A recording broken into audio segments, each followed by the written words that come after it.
Pittsburgh synagogue shooting hits home.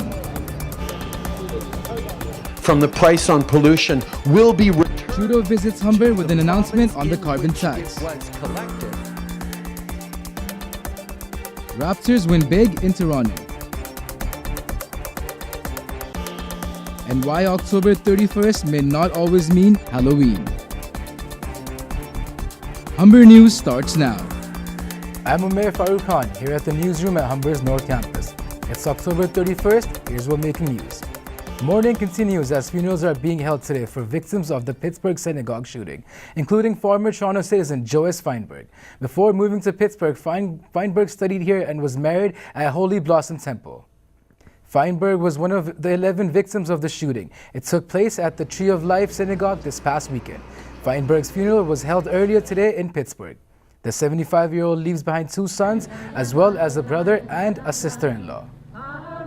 At Humber's North Campus, Prime Minister Justin Trudeau talked about his upcoming plans dealing with climate change. Trudeau spoke to Humber students about the government's plan to push forward with countrywide carbon taxes. Michelle Halim reports.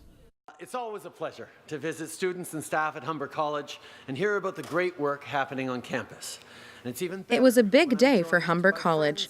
Prime Minister Justin Trudeau was on campus and made a huge announcement with regards to how he will help Canada do better for the environment's sake. Well, I want to talk about an issue that will shape your generation's future more than any other: climate change, and what's at stake for you in the next few months as we debate whether to finally do something real about it. The new carbon tax will only be affecting the provinces that are yet to cut their carbon emission. We will implement the National Climate Plan in the provinces of Ontario, Saskatchewan, Manitoba, and New Brunswick. And in those 4 provinces, we will send a climate action incentive directly to Canadians to help them adjust to an economy in which pollution is no longer free. Here in Ontario, with this new carbon tax, families will receive a higher tax return in the future. 8 in 10 Ontario families will get back more than they pay directly. And there will be a 10% top-up for people living in small, rural, and remote communities. Trudeau praised Humber for its sustainability program and said he wanted to speak to the younger generation since they will be the ones impacted the most. Michelle Halim, Humber News. Canada's border agency is making a big push to stop failed refugee claimants and other foreign nationals from entering the country. The Canadian Border Services Agency has also raised the goal for deportation numbers to 35%. The agency also has confirmed its goal is 10,000 removals each year. Canada had just over 6,000 removals this year. The agency's highest number was a little under 19,000 in 2012. And a massive investigation in India is making news. It involves the cooperation of the RCMP and the Indian police.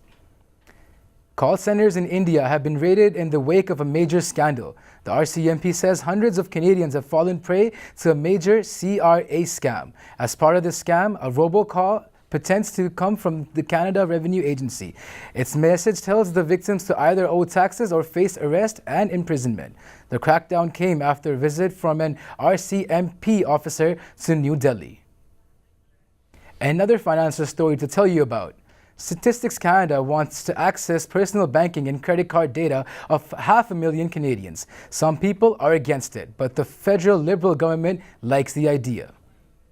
Prime Minister Justin Trudeau is defending the decision. The plan is meant to build up data on Canadian spending habits. The data gathering practice is not illegal.